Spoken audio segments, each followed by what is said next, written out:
A Bíblia diz que na água o rosto, né, reflete o rosto, colocando a água numa expressão de vida e nos mostrando que quando você olha para a vida, para a água, certo? Ela deve mostrar a você mesmo. Quando nós olhamos o encontro do profeta Isaías com Deus, no capítulo 6, nitidamente ele diz: eu vi o Senhor assentado sobre um alto e sublime trono, e disse eu, ai de mim, porque todos aqueles que se apresentam diante de Deus e olham para Deus, ele não tem outra visão que não seja de si mesmo. Todas as vezes que você conseguir apenas olhar os outros, isso indica quem é que está ao seu lado. Quando você enxerga os outros, o defeito dos outros, o que os outros te fizeram, porque os outros precisam mudar, a companhia, né, que você recebe naquele momento não é de Deus, provavelmente é de Satanás. Satanás que tem o hábito de mostrar a vida dos outros para você, porque a falha dos outros pode justificar a sua não mudança. Na presença de Deus, Deus nunca vai mostrar o outro para você, a não ser se for num propósito de ajuda, de contribuição. Por isso, se você só consegue enxergar os outros, se sempre o temperamento dos outros, o que os outros estão fazendo, seria melhor você trocar de companhia, porque na presença de Deus não lhe interessa ninguém mais senão você. Na presença de Deus, você olha para si mesmo e diz: eu vou morrer porque estou diante do Santo, do Todo-Poderoso. Então, nossa proposta num ano de revisão é fazer com que pessoas olhem para si mesmo, porque se elas conseguirem enxergar a si mesmo e tomar decisões, em fazer revisões, a vida vai melhorar, porque instituições, elas não têm problemas, não, família não tem problema, empresas não têm problema, a estrutura igreja não tem problema. Quem tem problema são pessoas. Pessoas são problemáticas. É assim que funciona. E às vezes é difícil quando aquilo que estamos fazendo está envolto em boas intenções, em coisas que parecem agradáveis.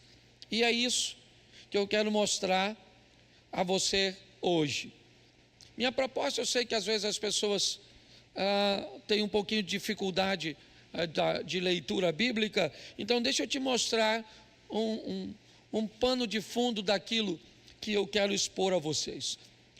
No livro do profeta Samuel, a partir do capítulo 2, uma crise sacerdotal está abatendo aquele povo.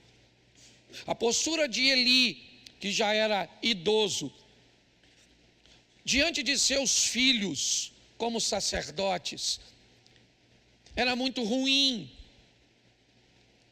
Os rapazes, os filhos de Eli, eles se posicionavam muito mal diante das coisas sagradas de Deus.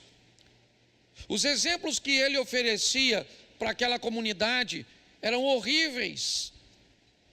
E talvez, pela idade avançada de Eli, ele já não tinha muita resistência para corrigir essas coisas, ou talvez fosse negligente mesmo.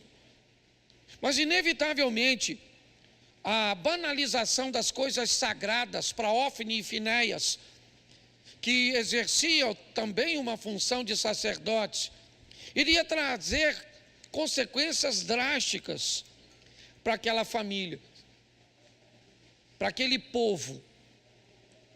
Era só uma questão de tempo até Deus, que é bondoso, longânimo, amoroso, levantar a sua mão e exercer justiça sobre aquilo que não precisava ter acontecido.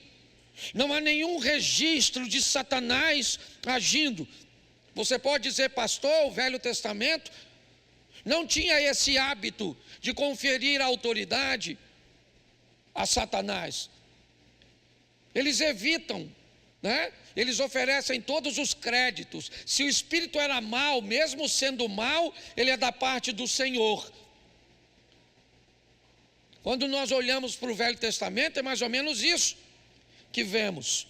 Porém, inevitavelmente, as consequências viriam. E a partir do capítulo 4, elas vão chegar. O que acontece agora é mais uma batalha entre filisteus e o povo de Israel. E mais uma vez, Israel perde, ou os hebreus perdem a batalha para os filisteus. Mas dessa vez foi um pouco diferente. Dessa vez, algumas coisas vão tomar um vulto muito maior. Não é apenas uma perda, não. É verdade que eles perderam uma pequena batalha, sim. Voltam para casa meio entristecidos, querendo culpar a Deus. Porque alguém precisa ser culpado num ambiente de caos. Alguém precisa ser responsabilizado porque um casamento está acabando. Alguém precisa ser responsabilizado porque uma empresa está falindo. Alguém precisa ser responsabilizado porque um crente está se desviando. Alguém vai ter que pagar por isso, mesmo que não seja o culpado. Na maioria das vezes, a penalidade virá sobre aquele que na verdade não será o grande vilão. Será alguém que no momento não pode se defender. Será alguém que no momento não está presente. Na maioria das vezes é assim. Nós vamos transferir, porque quem transfere trabalha com culpa. Quem se responsabiliza trabalha com ações. Achar pessoas responsáveis no mundo de hoje, onde se você é um patrão, se você é um responsável por uma equipe, para você falar para ele que ele chegou atrasado, você tem que ter cuidado, porque ele se ofende. Porque ele não está errado, errado está o ônibus, o trânsito. Nós vivemos num ambiente que as coisas estão funcionando assim. Então nós temos um problema. Israel perdeu a batalha, está certo? Perdeu por quê? Porque Deus não protegeu. Mas ele sempre protegeu. Mas ele sempre agiu. Ele não muda, dele não há sombra de variação. Então o que é que está acontecendo? Eu não quero ver o que está acontecendo. Porque se eu olhar para o que está acontecendo, eu vou enxergar uma pessoa. E essa pessoa pode ser eu. Então, pior do que não conseguir enxergar, é porque às vezes as pessoas já sabem o que vai estar lá se elas olharem. Então é melhor não olhar. E assim. É assim desde que o mundo é mundo. Perderam uma batalha, então vamos voltar. Vamos pegar então o quê? A Arca da Aliança. Vamos levar a Arca da Aliança conosco, porque agora Deus vai estar comigo, porque eu estou com a Arca da Aliança. Então tá bom. Voltam ele depois de perder a batalha para os filisteus, pegam a Arca da Aliança e vêm caminhando com ela de volta para o ambiente onde a batalha deveria ser retomada. E quando eles estão chegando, o que acontece? Um tremor, a terra estremece, um barulho grande acontece. E os filisteus então entram em estado de alerta e dizem: o que é que está acontecendo? Que barulho é esse? O que é isso? Esse povo está vindo, mas Deus está vindo com ele. E a história do que Deus fez na vida deste povo é altamente poderosa, um Deus de mão forte que age, um Deus que não perde batalha. Só que os filisteus são tementes a Deus, mas perderam o respeito pelo povo hebreu. Preste atenção, porque quando eles escutam tudo aquilo, eles ficam atemorizados. É um barulho do sobrenatural, é um poder que as flechas, as lanças e os escudos não pode defendê-lo. Por quê? Porque eles reconhecem que Deus está vindo com o povo, mas me parece que eles já sabem que Deus não protege desobediente. Eles respeitam a Deus, mas não respeitam o povo que diz que anda com Deus. Então eles vencem o medo e dizem: quer saber de uma coisa? Nós vamos enfrentá-los, mesmo carregando a arca. Israel deve ter pensado: quero ver vencer a gente com a arca. Ah, querido, você quer pegar uma Bíblia fechada, mostrar para um demônio e repreender ele, porque a Bíblia é poderosa? É isso? Você quer transformar a fé em outra coisa? É isso? Você quer transformar a obediência em outra coisa? Então agora é um copo d'água, agora é uma Bíblia, agora é um livro aberto num salmo. É isso? Isso é o que eles fizeram. Sabe o que aconteceu? Os filisteus enfrentaram eles de novo, com o arco e tudo, e rebentou os hebreus.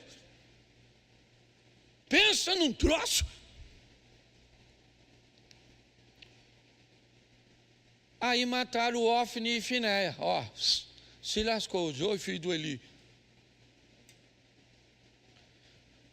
Aí tem que sobrar alguém para levar notícia, porque Deus sempre se preocupa com isso. Informação. Alguém tem que avisar. Por isso que tem fofoqueiro olhando para a sua vida. Porque o que adianta? Se não tiver alguém para contar o que você está vivendo, o que Deus está fazendo. Pode notar que sempre sobrava um. Lembra do Jó? Só sobrou eu. Só sobrou eu. Sempre tem que ter. Isso é uma bênção. Jesus amava fofoqueiro, até porque era a mídia da época.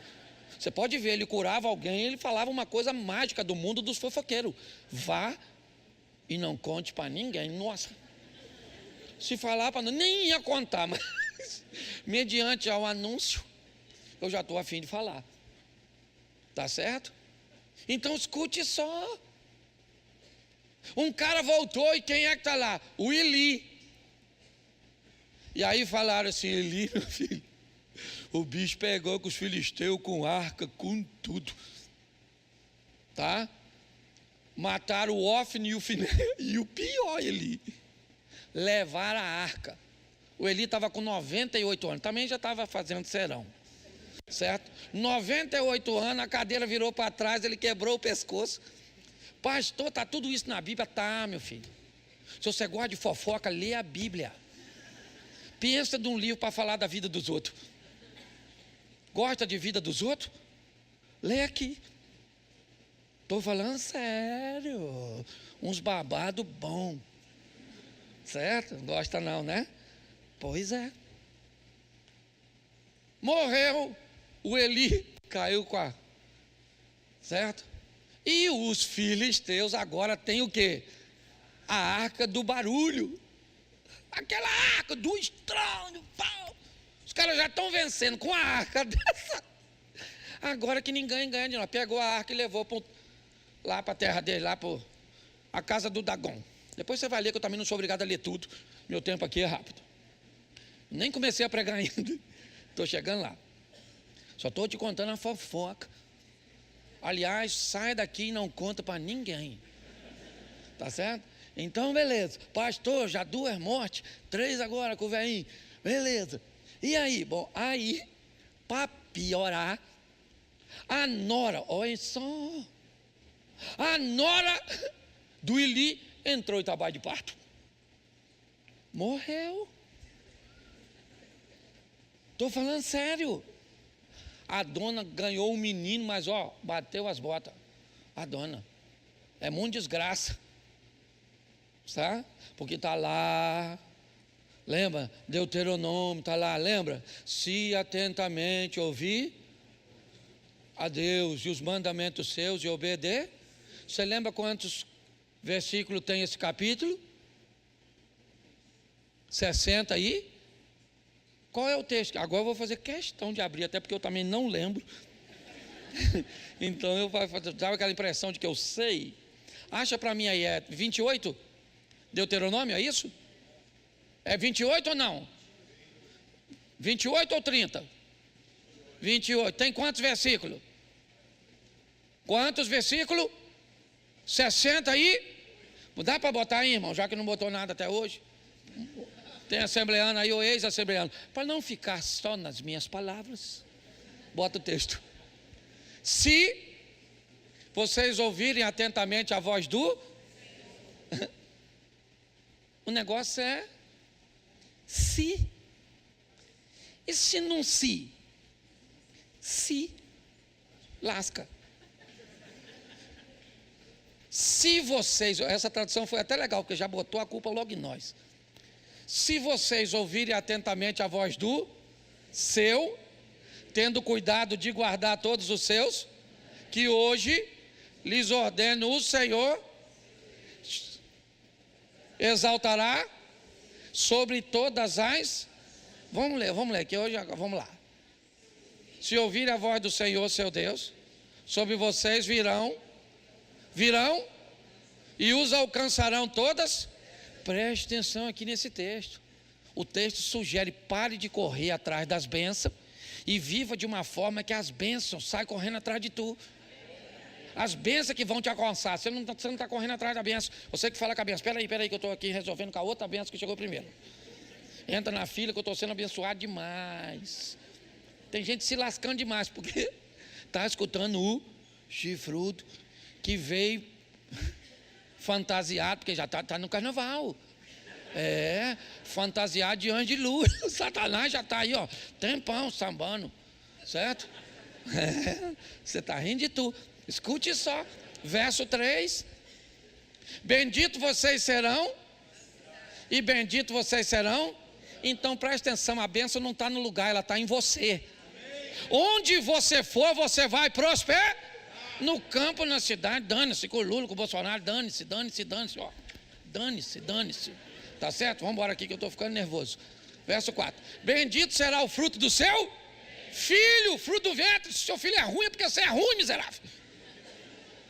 Se você for obediente aos seus filhos, o fruto do seu ventre será bom. E o fruto da sua terra, o fruto dos seus animais, benditos serão as vossas crias de vaca. Tem criador aí, sabe a bênção que é? Tem um montão de vaca. Quando nasce um boizinho, dá até uma dor no coração. Quanto mais nasce fêmea, mais se tem. Oh meu Deus, vai ler a Bíblia.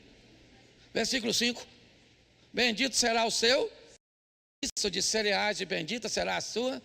Isso aí, geladeira, despensa, sei lá, troca aí. É só se adaptar para hoje. Versículo 15: porém, se não deres ouvido à voz do Senhor, revisão, entendeu?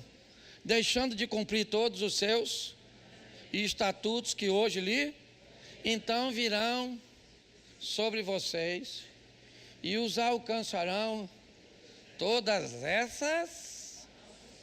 Deixa essa palavra aí. Hoje é quase um terror. Bom, que versículo era esse?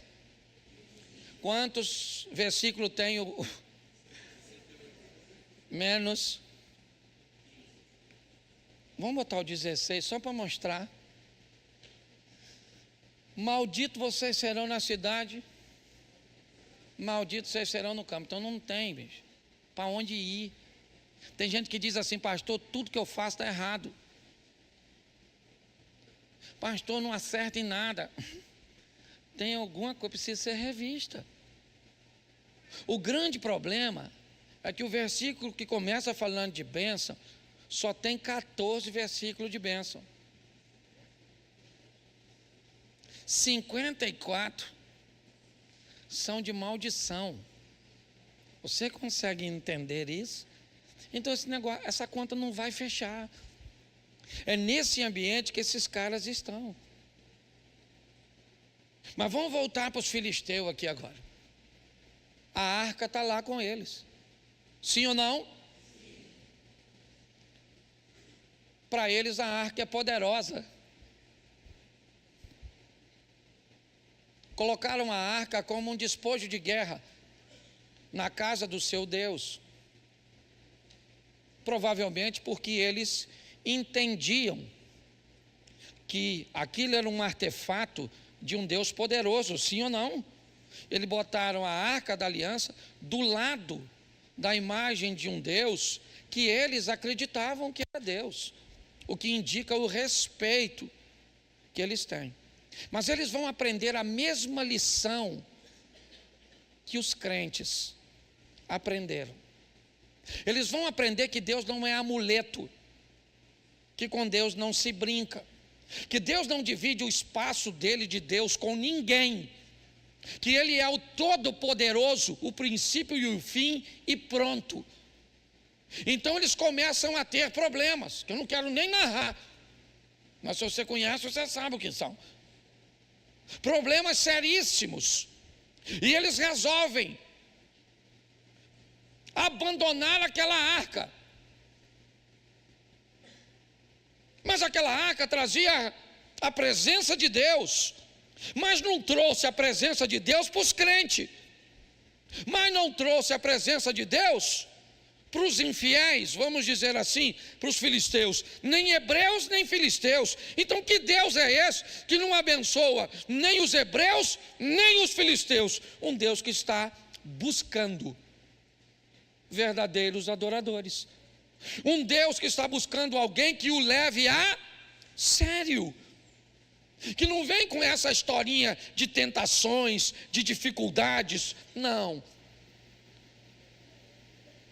Um Deus que reconhece todas as limitações humanas, que sabe de todas as coisas, mas que disse que ninguém recebe uma tentação maior do que possa suportar.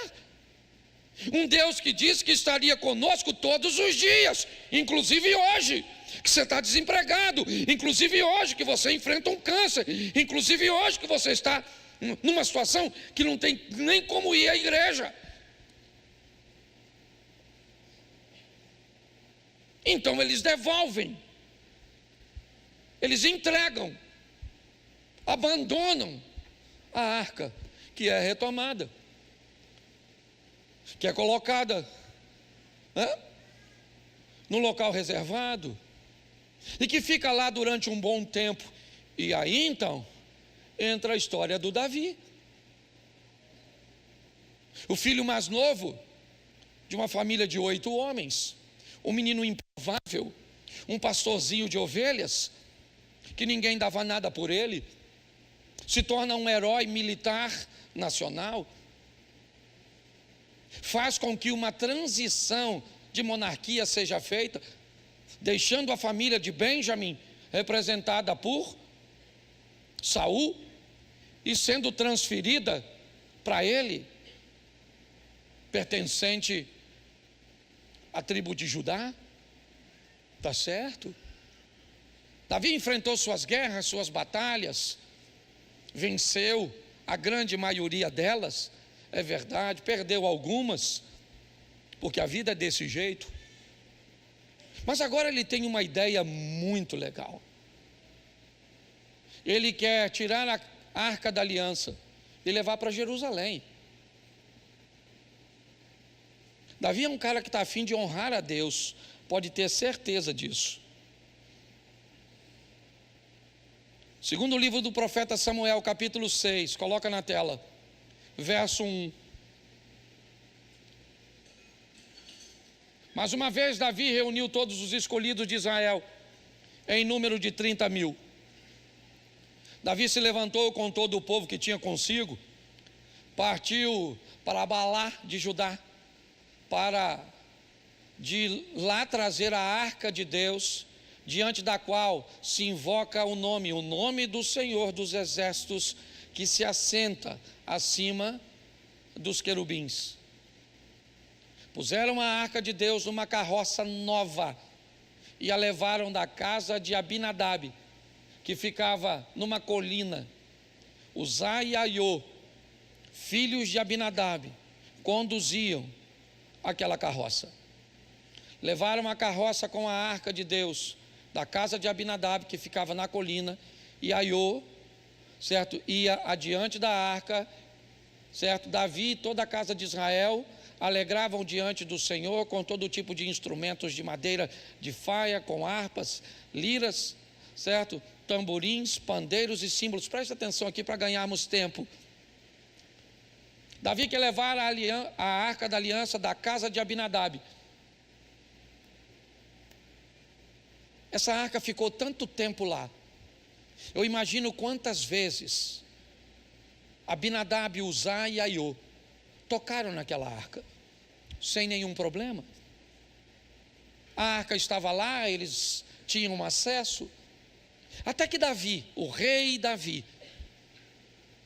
deseja levar a arca da casa de Abinadab para Jerusalém, um ato extraordinário.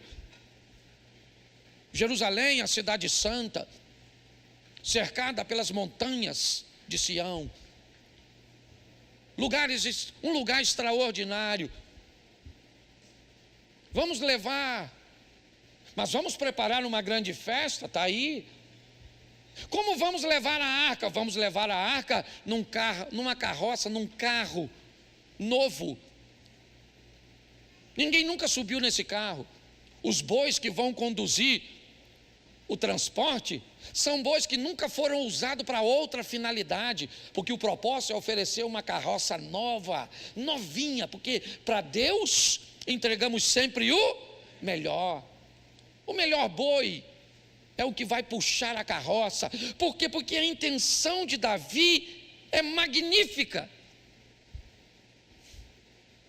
Ele só precisa rever que tipo de gente ele tem perto dele.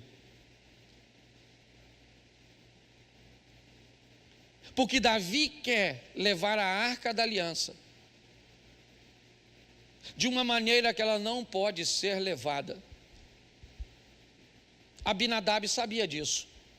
Uzá e Aiô também. Você pode ter certeza que os anciãos que caminhavam com ele também. Talvez Joabe, seu sobrinho, comandante da guarda, também sabia. Eu fico imaginando o número de pessoas que estavam ao redor de Davi, que sabiam que aquela arca não poderia ser transportada daquele jeito. A minha pergunta é: por que não falaram com ele? Vamos considerar duas possibilidades. A primeira, porque não sabiam. Vamos imaginar que ninguém sabia como a arca deveria ser conduzida. E aí eu pergunto para você: não era para ele rever que tipo de gente ele tinha perto de si como seus assessores?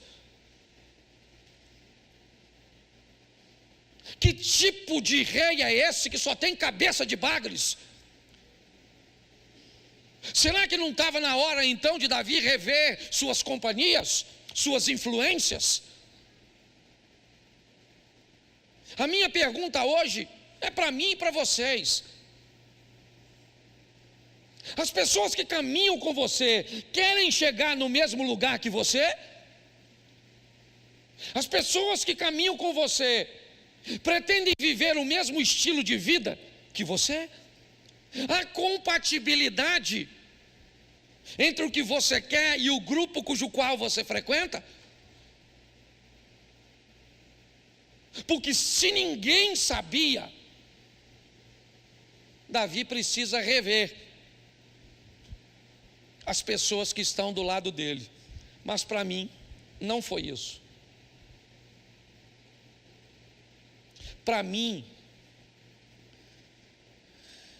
as pessoas sabiam, mas não tiveram coragem de confrontar o rei. Aí é pior. Aí a pergunta é: será que as pessoas não falaram o que era certo porque tinha medo de receber de Davi alguma retaliação, de perder o prestígio de um rei? Será que foi isso? Se foi, eu diria para vocês: Davi precisa rever quem ele tem do seu lado, mas ele também precisa rever que tipo de postura ele tem, de não se permitir com que ninguém que está ao seu redor seja capaz de apontar uma área cuja qual ele precisa de mudanças.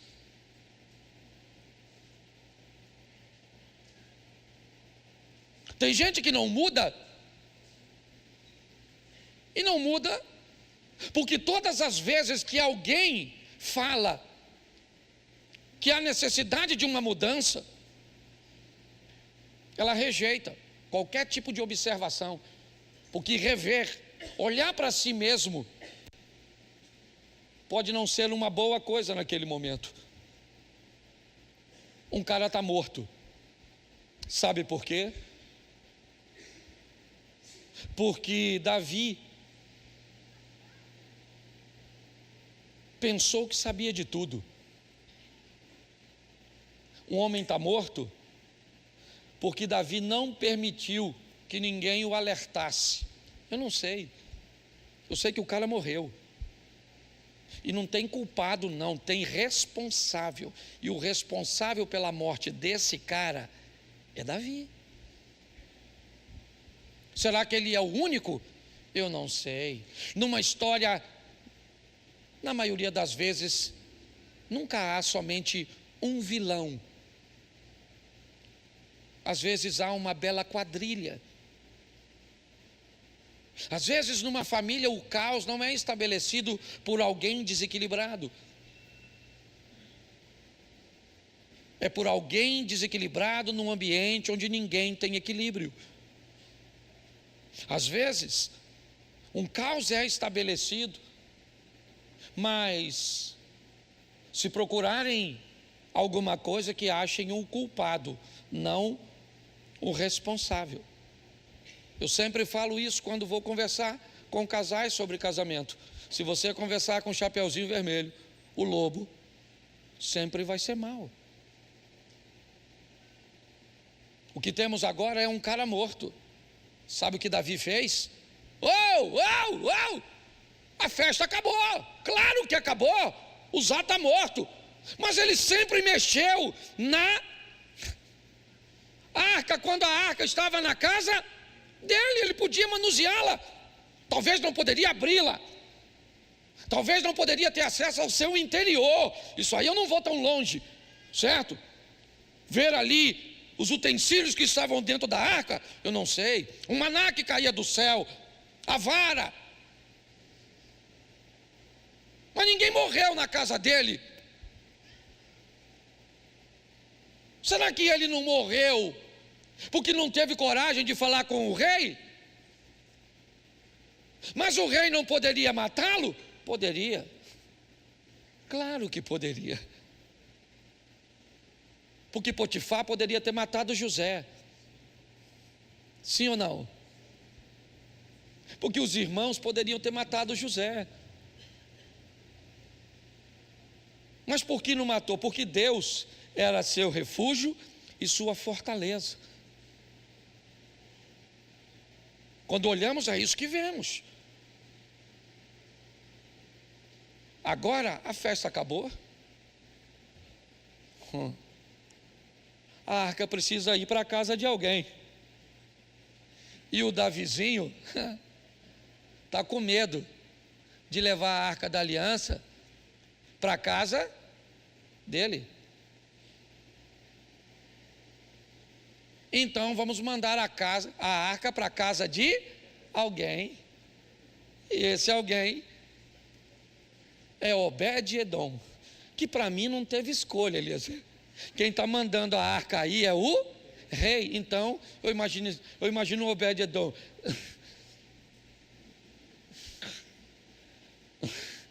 Volta para Abinadab. Vai lá para casa. Pois é, a arca chegou lá. Na casa do... É uma arca que mata os outros. Faz barulho. Todo mundo está de olho na casa de quem agora? Do Obed-edom. E a Bíblia diz que na casa de Obed-edom as coisas começaram a melhorar, prosperar. As coisas começaram a andar. Mas por que não andou quando estava com os hebreus? Por que foi que gerou problema para filisteus? Por que foi que não mostrou nenhum poder, nem positivo, nem negativo na casa de Abinadab? Porque me parece que se a arca representa Deus, nós temos aqui o comportamento de Deus na vida de algumas pessoas. Às vezes eu vejo gente que anda com Deus, que não acontece nada na vida dessa pessoa, nada, nem de bom, nem de ruim. É a casa de Abinadab, nada. Eu vejo gente que anda com Deus e vive o caos. Quando a arca entrou na casa de Dagon, ou para os filisteus, eu vejo uma arca que quando anda com algumas pessoas, ela é intermitente. Ora as coisas estão boas, ora as coisas estão ruins. É sempre muito oscilante, como se na vida ninguém pudesse ter constância. E a Bíblia diz: sede firmes e constantes e sempre abundantes.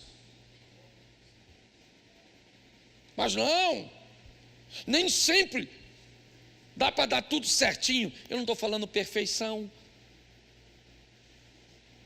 não é isso. Mas tem alguma coisa, ou algumas coisas que estão desconectadas. Mas na casa de Obed-edom, não. Quem é esse cara? Eu não sei. O que ele fez? Eu também não sei. Eu só sei que tem gente que quando Deus entra, todo mundo vai olhar e diz: cara, é notório o que Deus está fazendo na vida dele, nos negócios dele, na família dele. É notório quem ele era e o que ele é agora depois que Deus chegou. Esse é Obed-edom. Mas e agora? A história não é de Obed-edom, a história é de Davi. Agora Davi olha para a casa de Obed-edom e alguém vai dizer, porque presta atenção, Eliezer, por que alguém foi falar com Davi, certo? Sobre Obed-edom? Porque ele estava prosperando. Então alguém está querendo que Davi tire a prosperidade do Obed-edom, tirando a... Só que a prosperidade de Obed-edom não vem da arca, vem da postura dele. A arca vai sair, mas Deus vai ficar. Você consegue entender isso? Não é amuleto, é estilo de vida, que precisa ser visto de uma série de coisas. Algumas pessoas racionalizam demais, outras espiritualizam demais, e as extremidades sempre traz sérios problemas para isso. Agora Davi manda trazer a arca da casa de Obed-edom para Jerusalém, sim ou não? Mandou fazer outro carro novo, bonitão, deu uma festinha, sim ou não? Não. Porque agora ele já sabe que a arca de Deus não pode andar, ela tem que andar nas costas, aqui, ó, nos ombros.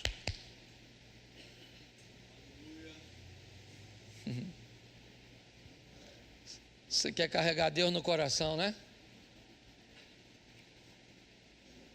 É isso?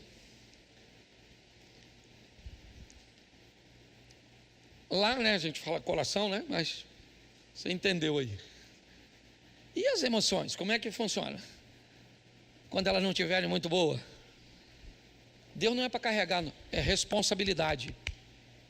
Você já ouviu dizer, às vezes eu sinto como se tudo estivesse nos meus, porque é aqui que se carrega a responsabilidade, não é aqui. Deus é a maior responsabilidade que temos. E Deus é para carregar nos ombros, é coisa séria. Não é para colocar em ambiente estável, que se sacudir pode cair. Não podia. A arca da aliança tinha que ir nas costas do sacerdote, porque se um desse, o outro dava um amparo. A arca não era para bicho carregar, era para gente carregar, gente que pensa, que era capaz de fazer um ambiente corretivo, onde o outro em algum momento podia estar tropeçando. Você acha que durante a caminhada da arca, nos ombros, um dos homens não poderiam tropeçar? Mas quando está na cabeça de quem pensa, nos ombros de quem pensa, nos ombros de quem raciocina, aqui nós somos uma igreja, e dá para todo mundo ter vida certinho o tempo inteiro? Não, mas Deus está aqui, porque enquanto tem alguns vacilando, tem outros de joelho, clamando, intercedendo, você está entendendo? E amanhã vai revezar, aquele que hoje estava de pé, amanhã pode estar abatido, mas aquele que estava abatido, hoje está de pé, porque fui sustentado pelo outro que estava orando ontem. Quando olhamos para isso, vemos o que? Um rei que aprende. A arca chegou em Jerusalém, sim ou não? Sim. Mas para chegar lá, Davi teve que fazer uma revisão. Você quer chegar, filho? Você quer viver o incrível, o extraordinário? Vê se Deus não está no seu coração, ao invés de estar nos seus ombros. Vê se você não anda buscando culpado, ao invés de responsável. Dá uma olhada, é um ano de fazermos isso. Não estou chamando a atenção da igreja não, porque estou pregando para mim. Minha mulher falou comigo, Cláudio, onde está sendo as fontes daquilo que você está trazendo para a gente? Está ouvindo quem? Tá? Eu falei, eu leio e ouço muita gente, mas é Deus falando comigo. Reveja, Cláudio, reveja. Vamos rever nosso casamento, vamos rever nossa postura como pais, vamos rever nosso ministério, vamos rever as nossas finanças, vamos rever o tratamento que estamos dando aos nossos pais, vamos rever isso, vamos pegar Deus e colocar nos ombros com responsabilidade, entendendo que a arca não era para ser carregada por um só, era por 4. Eu acho que vale a pena irmos para casa refletindo um pouco sobre isso. 2024, o ano da revisão. Posso ouvir um amém da igreja? Amém. Mas, é isso mesmo? Vou terminar cedo hoje. Podia pregar de novo. Amém. Certo? Mas eu quero que você fique de pé e feche seus olhos.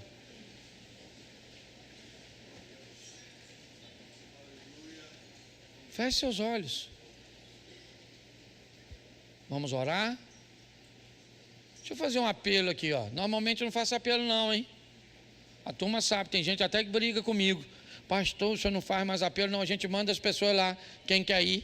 Que às vezes faz apelo, vê aquele montão de gente aqui, depois o nego racha fora. Vem aqui só para tirar uma foto, depois vai para o inferno. Então, se você quiser aceitar Jesus, ó, atrás daquele cameraman lá, ó, tem uma sala. Você vai lá e fala, eu estou a fim de aceitar Jesus. Eu quero saber um pouco mais sobre vocês. Quero ver se vocês são sérios. Quero conhecer um pouquinho. Tá certo? Ah, pastor, mas e depois? Depois você vem aqui, a gente apresenta você. Mas primeiro a gente precisa ter certeza se você está afim. Dá uma revisada, é isso aí. Sangue de Jesus tem poder. Olha o inimigo furioso, olha, querendo envergonhar o pastor, tocando quase que eu danço. Comigo é assim. Olha. Isso, segura aí, varão. É você, meu filho? Não, é porque é meu filho, da família. Para brincar com o pai, pouco custa, né? Acabei de falar do Ili. Bom,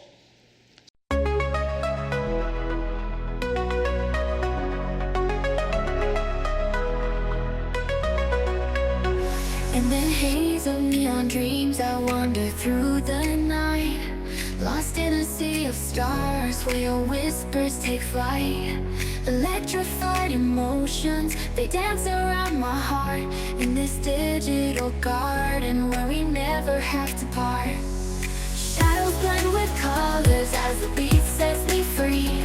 Every note a memory, every rhythm you and me. Echoes of you in synth waves, feel you near in the pulsing haze. It's such a world where we collide. You lost the rhythm in my mind. With the glow of city lights, our shadows intertwine in this kaleidoscope of love where the past and future align. With every step I take, I feel your presence strong, in this digital symphony where our hearts belong. Shadows blend with colors as the beat sets me free.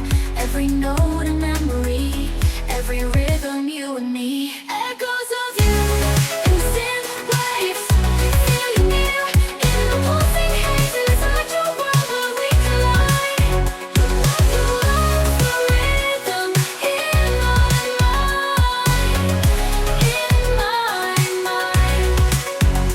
And in silence between the beats I find your voice. In the flicker of the lights I see your choice. Together in this dream we'll never fade. In the echoes of our love we'll always stay. Echoes of